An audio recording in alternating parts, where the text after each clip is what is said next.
Charlotte Griffiths is getting her revenge on Prince Harry after the release of those bombshell messages. Wait, when the statement today said, "We have learnt from bitter experience," I actually think it was that meeting that they're referring to, which was leaked, admittedly by me, in the Mail on Sunday, which probably didn't really help. It's all your fault, Charlotte. What he's referring to.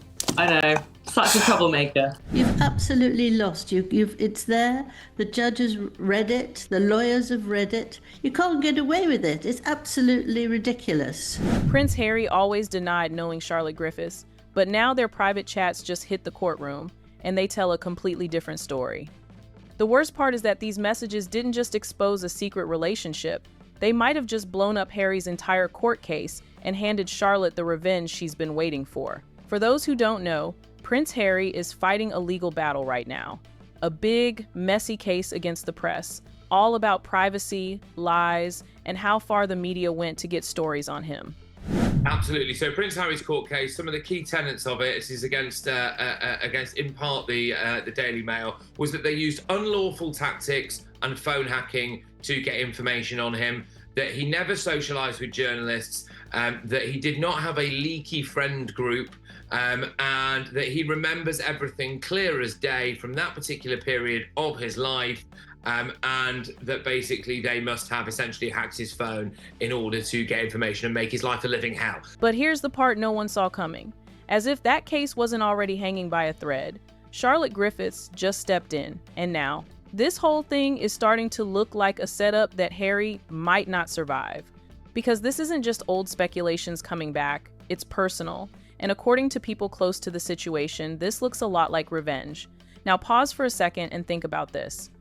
Charlotte Griffiths stayed quiet for years about her intimate relationship with Harry. So why now? Why is everything suddenly coming out right when Harry is in court, fighting to prove his truth?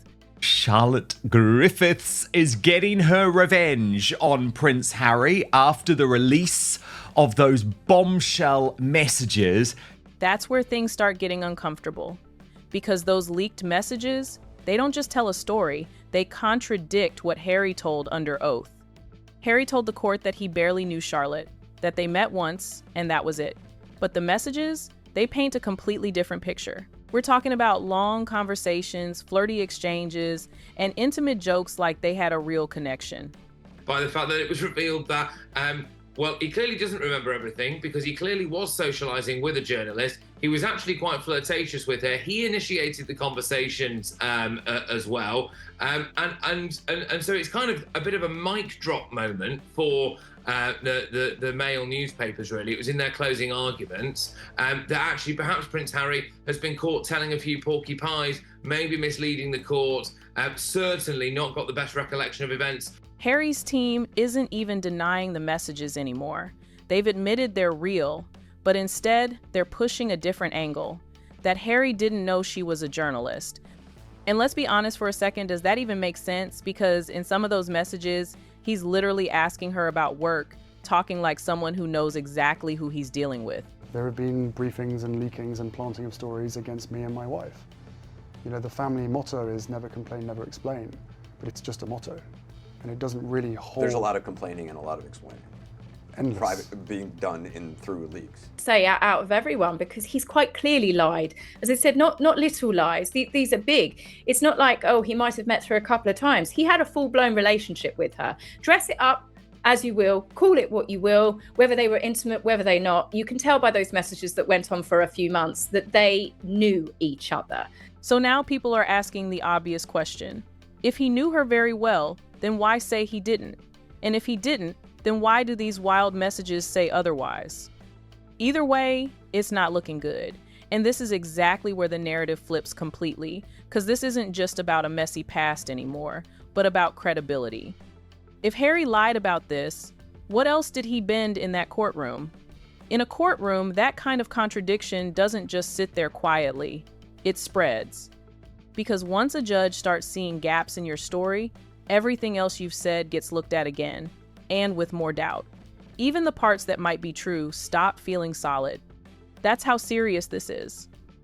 Well, I think in the case of these messages, we're assuming that they're genuine. This was a Facebook exchange. I think it's exposed him as a terrible liar, because he said to the High Court in January that he didn't know any journalists, and when the name of this particular journalist, who's still working at the same publication, was raised, he said, I might have met her at a party, and as soon as I found out she was a journo, I cut off contact. And yet this string of messages goes on for months. And this isn't about one message or one mistake. It's about whether Harry's version of events can still be trusted at all.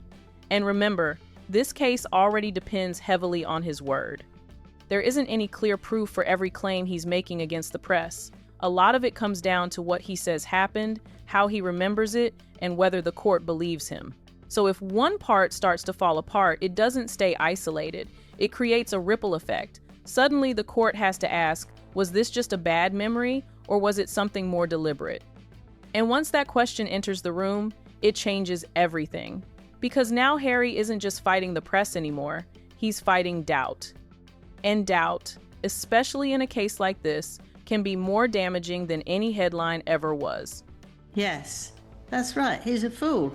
He's an absolute fool, but he's done this several times. He keeps going. You might try and go back and take another case about this as well. You know, he doesn't seem to think sensibly. I mean, anyone would know that if you had that sort of writing from a girlfriend who lasted 2 months, which is a time, not just once, and then you try to sort of get that sorted, and you've lost. You've absolutely lost. Now let's talk about Charlotte for a second. Because the internet is split on her. Some are questioning her too. The thing is, if you had this kind of relationship with Harry, how were you reporting on him? And that's fair. But here's the part people keep coming back to. She kept quiet for years. She could have dropped this story a long time ago, boosted her career, made headlines, but she didn't. So when someone like that finally speaks, people start asking, what pushed her? And that's where the revenge angle comes in. According to reports, Harry didn't just distance himself from her. He allegedly tried to damage her career, grouped her in with other journalists, accused them of using illegal methods, painted them all with the same brush. Charlotte's friend Sarah Louise Robertson framed it as what it is, revenge. She wrote, "Very pleased my dear friend Charlotte has gotten her revenge. For years, she's kept a dignified silence about their former friendship. Now she's finally been allowed to legally expose Prince Harry for the liar he really is. His word means nothing now. How sweet victory must feel. And the timing? It couldn't be worse for Harry. Because this is all happening while his case is still active. Meaning everything that comes out now, it doesn't just stay online. It follows him straight into that courtroom. Now, let's zoom out for a second. Because this isn't happening in isolation. This is stacking on top of everything we've already seen. And if you remember, this isn't the first time Harry's story hasn't lined up. Think back. The Oprah interview, the Netflix series, the book Spare. Every time, his version of events doesn't match what others say.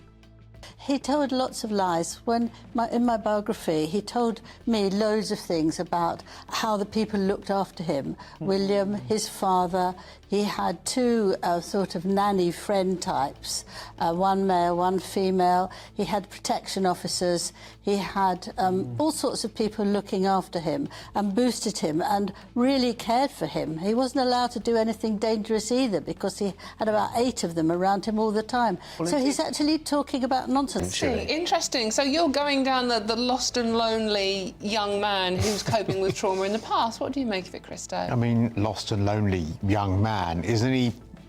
I think he's 40, he's 40 now. I mean, he's 40. To me, he's young. Okay. He's duplicitous, self-centred, vile, disloyal hypocrite. He really is. And then what he's done since then is slowly but surely chip away at the crown and the validity of the crown and the credibility of the crown. And not only did he accuse his family of racism whilst both the Queen was suffering, the late Queen was suffering dreadfully, but also the late Prince Philip, but also now he goes on once again and gives another interview giving private information and expects to be the victim. Now let's talk about what those messages actually show. Because it's not just the fact that they exist, it's what they reveal about Harry. Those messages reveal a completely different side of Prince Harry from the image he tries to present to the world. This was Mr. Mischief, playful, flirty, and reckless. In those messages, he is joking about late nights, hangovers, and snuggling up. That version of Harry doesn't match the one standing in court claiming distance, caution, and limited contact. And when those two versions clash, people start picking sides. They had love letters. It was movie snuggles and G-strings. Yes, and what can we be very naughty next weekend? You know, all that. So he's crazy. He's done that stupidly, and it won't... In court, in front of a judge. Yes. Now let's go a little deeper, because some of those messages have raised even more eyebrows. There are hints, subtle but noticeable hints, references to partying, reckless nights, and that nickname H-bomb. Now, for those who know, that's not just a random nickname. It's been linked to party culture. From the US. Yeah, it's very interesting because when I heard him say what drugs he's taken without feeling uncomfortable in any way, I thought to myself, he's going to be in trouble. Mm-hmm. And suddenly, people are asking even more questions.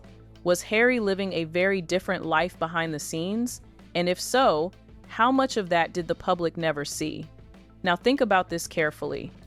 This is the same man who has spent years talking about privacy, being targeted, and his life being invaded by the media. But is his fight really about privacy or control? Because it looks very different depending on who's telling the story. And this is where things start hitting Meghan too. Because she knows that they are a unit. If one of them does something wrong, both of them face the consequences. Because of the behavior of these two, public support is already slipping. Not just in the UK, but also in the US. Polls showed it clearly. People weren't buying the narrative anymore. Some even started calling for their royal titles to be stripped. I wish that the royal family would take away their titles like they did with Prince Andrew, because I think they will. Crimes are almost comparable here. I think they will. Think about that. That's not just criticism. It's a complete shift in how they're seen. And now, this Charlotte situation just added fuel to that fire. Because it reinforces the one thing the internet has been whispering. Meghan is allegedly losing her mind because this case Harry is fighting, it's not small. If he loses, we're talking serious consequences, massive legal costs, reputation damage. Some reports even suggest potential financial fallout reaching up to £38 million. If Harry loses, this is a big financial headache for the Duke, isn't it? Yes, he owes masses of money. Millions. Run into millions, won't it? But honestly, the money might not even be the worst part. Because money can be rebuilt, but credibility, that's harder. Once people stop believing you, everything changes. And he is dragging the royal family into his messy situation. Sorry, the Prince. It's been very embarrassing for King Charles to see his son suing a national newspaper, the most read English language newspaper in the world. The royals don't sue the press, so this is a nightmare for Charles. Yes, it is a nightmare. It's just not what they do, Angela. But it's his poor Charles has had a terrible time. This has hit Harry and Meghan at a time when they are already struggling to maintain their reputation. Hollywood is already cooling off, deals are not hitting the same, the brand is not as strong as before. And now this? A court case hanging in the balance and a revenge story exposing cracks in his narrative. It starts to feel like a breaking point. So now the real question is if it's just bad timing or if this is the moment everything finally catches up. Because if Charlotte's messages are just the beginning, what else could come out? And if more people start speaking, how much of Harry's story will hold up? And let's take it one step further. If the court starts to question his credibility, does that put the entire case at risk?